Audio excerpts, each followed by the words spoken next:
Hello, my name is Worth, and today we're going to talk about the new YHWH Nailgun album, Magazine. YHWH Nailgun, that's a band. They're from New York. They were formed in Philadelphia. They are a experimental rock band. Of course, I have to say, any indie experimental rock band from Philadelphia, that's already a green flag for me. If you're not paying attention to the Philly scene, you need to be doing that. So, band is made up of four fellas. Zach Borzone on vocals, Sam Pickard on drums, Jack Tobias on synths, and, forgive my pronunciation here, Sagiv Rosenstock on guitar, I believe. They have 2 EPs and 2 albums. The first EP, the self-titled YHWH Nailgun album, came out in 2022, and their second EP, No Midwife I Wing Flap, which I really like that title. Spoiler, it kind of folds into their music, the esotericness of it. But, and then last year they came out with their debut album, 45 Pounds. This is where I became exposed to the band. I heard 45 Pounds when it came out last March in 2025, and I loved it. It sounded crazy. It was awesome. People might disagree with me here, but I think that it was an extremely fresh sound. And yes, I have listened to Battles and Hella and Don Caballero, and I've listened to plenty of experimental rock, and we're going to talk about that because that is the main thesis question I want to propose to you. What is experimental rock? What's experimental rock? We're going to get into that into a little bit. But first, let's talk about this new album that came out, Magazine. Now, YHWH Nailgun, I have my little note sheet here. We're playing by Professor Sky rules, loosely edited. I have an artifact or two to show you. Just a couple notes, but we're rolling off the dome here. But you know what their sound, it's loud, it's complex, it's mathematic. Math rock influencers, real music heads are all over it. Notoriously Sam Pickard's rototom drumming is crazy. It has a lot of texture. Let me hit you with the adjective barrage that I have here. Fast-paced, complex, bright, shrill, polyrhythms, textures, droney. It's very let's get a little abstract. I'm being hit with a fucking hot piece of metal, pardon the language. I'm being hit with a hot piece of metal or an extremely shiny icicle sword. It's both very mechanical and industrial and metallic, but it's also very visceral and human. I feel like I'm naked under the sun, digging my fingers into the dirt, feeling my sweat drip into the earth as my blood. Their lyrics, they love to sing about blood and hands and eyes. There's a lot of religious imagery in their lyrics, and Zach Borzone's vocals are insane. He sounds like an animal. He sounds like a wild animal. This music makes me feel somehow both like a wild animal and I am being attacked by a giant industrial machine. So it's awesome. I love it. I immediately clicked with their sound, and I love their last album. And so I'm just going to say it. I really like the new album because it kind of just scratches a lot of the same itches. It's got the crazy rhythms. It's got the overwhelming, insane synthesizer and guitar tones on tracks like the opening, Ghost of Love, Stillness, Blues. Highlight from the album for me. What a track. The textures, the way that droning synth comes in like a molten lava flow. Incredible stuff, according to yours truly. Now, let's get to the elephant in the room when it comes to Magazine. This thing is 11 tracks, I think, and 11 minutes long. Their last album, 24 minutes long, also 10, 11 tracks, I think. I don't remember exactly. 2 EP, their entire discography runs maybe less than an hour, I think. And a lot of people it's been polarizing. This 11-minute album, 1 year after their debut, that made a very big splash, very polarizing already in and of itself. But then they push it a little bit further. They're like, we're going to do 11-minute album. 11 tracks, 11-minute album. Every single song is under the 90-second mark.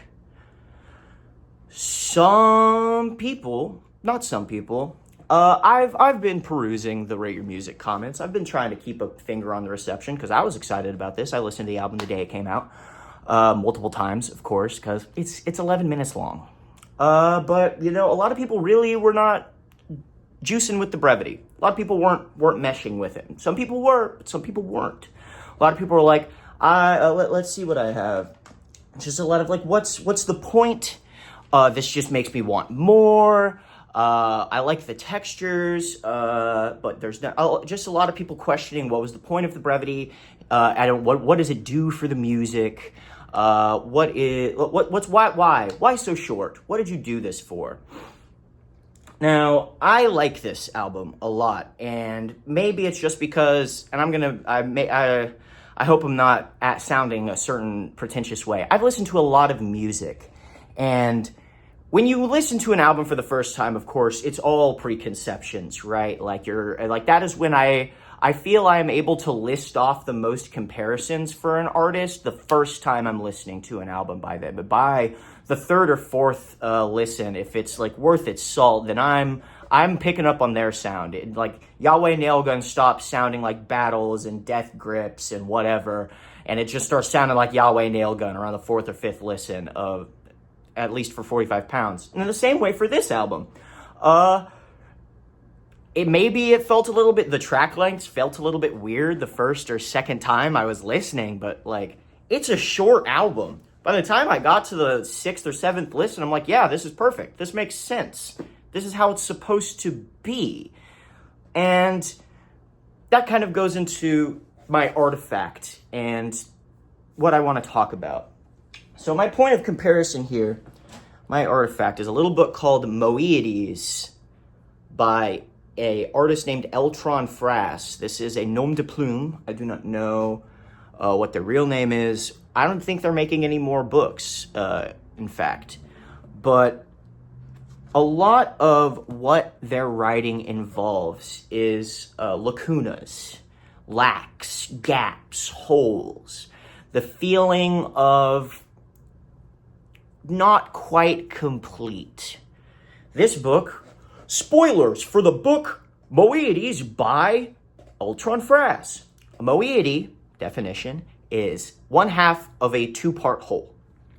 This book is two books that you read from the left to the middle and then the right to the middle. And they both kind of just cut off in the middle of like a building climax. So you have two stories that are like thematically parallel or whatever, but they build up to a climax. And you're literally reading it's like 112 pages long. You're reading left to right until you hit the middle on the left side. Then you turn it all the way from the back and you read into the other point. And there's a lot of extra paraphernalia. Hi there, quick addendum. I meant to say marginalia instead of paraphernalia. I know what words mean. My pits are so sweaty. I live in Texas. Don't get on me. I'm getting on me, but I'm telling you now. It's about the gaps. The friction that makes you want more. Let's think about the album cover for this little piece. It's incomplete, let's say. It's flawed. It's brief.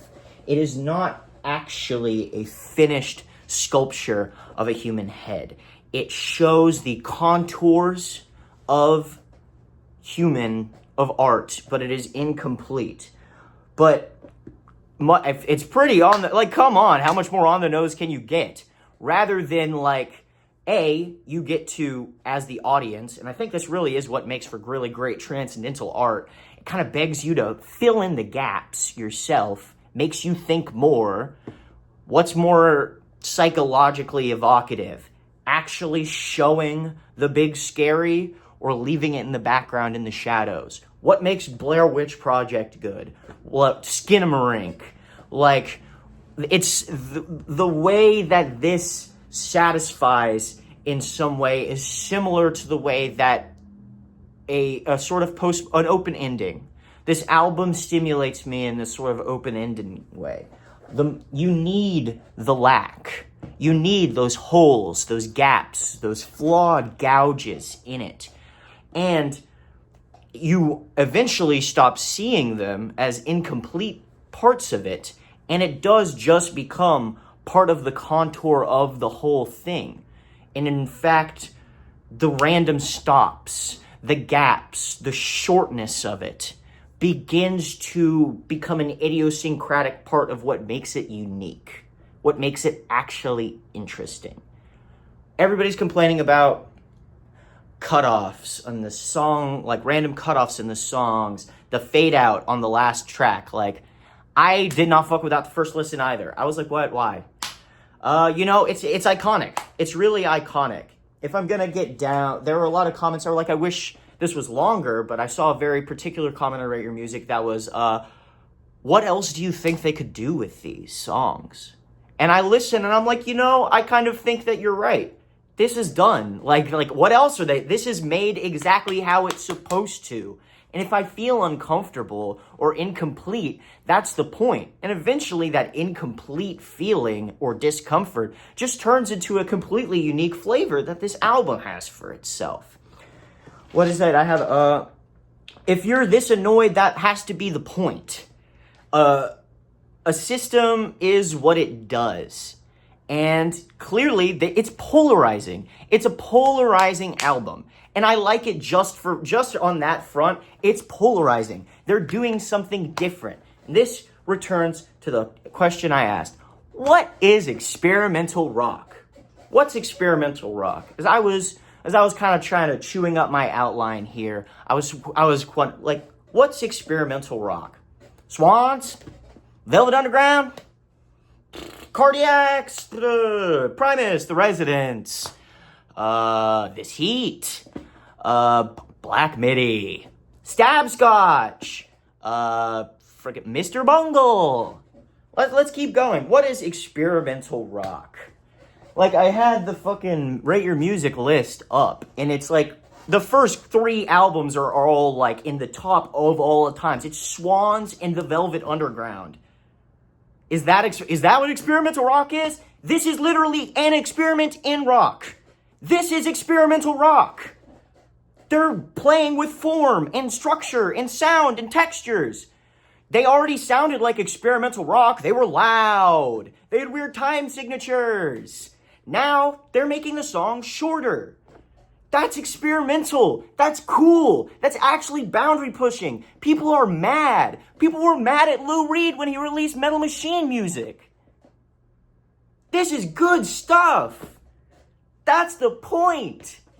You love it or you don't. And guess what? They're going to make more music. It took them 1 year to cook up an 11-minute album. They themselves said that they were trying to I believe in an interview they said they were trying to concentrate their sound. Take it down to its most key components. And the drums could be louder and it could be crazier. You're right. I do agree. This reaches some of the ecstatic peaks, but there could be more ecstatic peaks. I agree. It's not perfect, but what is it? It's an experiment. It's an experiment in rock. And it's a good one. And I appreciate them for it. And the fact that everybody's weirded out and doesn't understand it kind of proves their point. Like, I don't know. Am I going to be coming back? Am I going to be in 2029? Am I going to be like albums of the decade, guys? Number 1, YHWH Nailgun magazine, truly ahead of the curve. Like, no, I don't think so. But is it a good experiment in rock? And does it make me feel something? Yes. And that, I think, is it. It's doing what it needs to do. A system is what it does. It experimented with rock. It made us uncomfortable. And I love it all the more for that. Also, I just love the Christian imagery and the lyrics. And I love how you can't tell what he's saying. I feel like that's another one of those friction things. Just addendum. It's another one of those friction things. You need the lacks. You need the gaps. What is he singing about? I mean, I get it, kind of. Not really. It feels right. Blood from your eyes. Blood from my eyes. Blood from my hands. Stigmata. Heat. Hips on a wheel, I wanna feel like I'm in a house of delight. Like, I just like it. I like the lyrics. I like that you can't tell what he's saying. Verbal slippages. Give me more of that indeterminate space where me and the art can kind of exist in a nebulous relationship with each other. It's beautiful. I love it. You're all so mad. And I'm just like, guys, I think this is the point. You, as in like the 900 people in the comment box on Rate Your Music. Anyway, hopefully that gave you something to think about. I like this album. You should check it out. It's only 11 minutes. What do you got to lose?